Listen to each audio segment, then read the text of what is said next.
uplifting your spirit through the inspired Word of God. This is your daily devotional.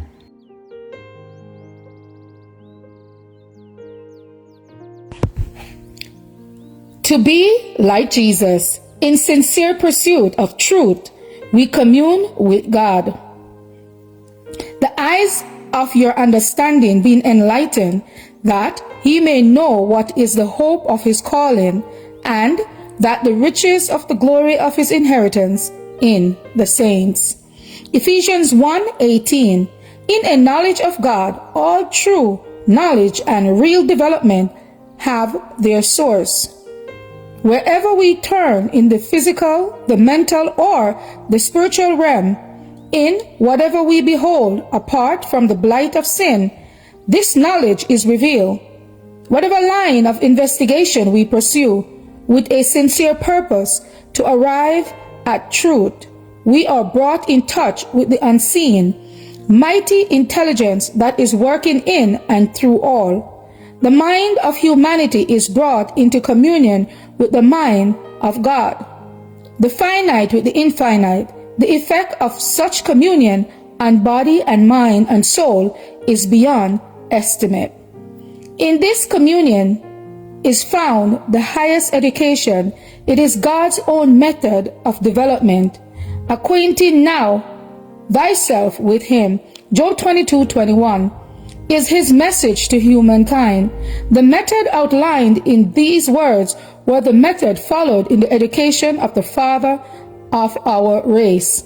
When, in the glory of sinless manhood, Adam stood in holy Eden, it was thus that God instructed him. When Adam came from the Creator's hand, he bore in his physical, mental, and spiritual nature a likeness to his Maker. God created man in his own image, Genesis 1:27. And it was his purpose that the longer human beings live, the more fully they should reveal this image, the more fully reflect the glory of the Creator. All the faculties were capable of development. Their capacity and vigor were continually to increase. Vast was the scope offered for their exercise, glorious the field open to their research. Face to face, heart to heart, communion with his Maker was his high privilege.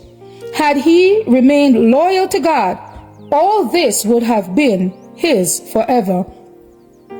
But by disobedience, this was forfeited. Through sin, the divine likeness was marred and well nigh obliterated. Man's physical powers were weakened. His mental capacity was lessened. His spiritual vision dimmed. He had become a subject to death.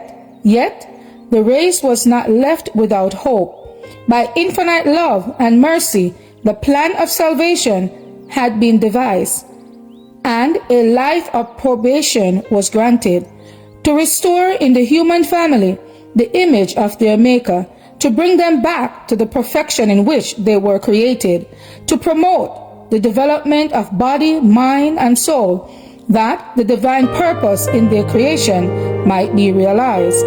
This was to be the work of redemption. This is the object of education, the great object of life. To be like Jesus, January 18th. As for me and my house, we will serve the Lord. Thank you all for listening, and please join us once again tomorrow for your daily devotional reading. God bless.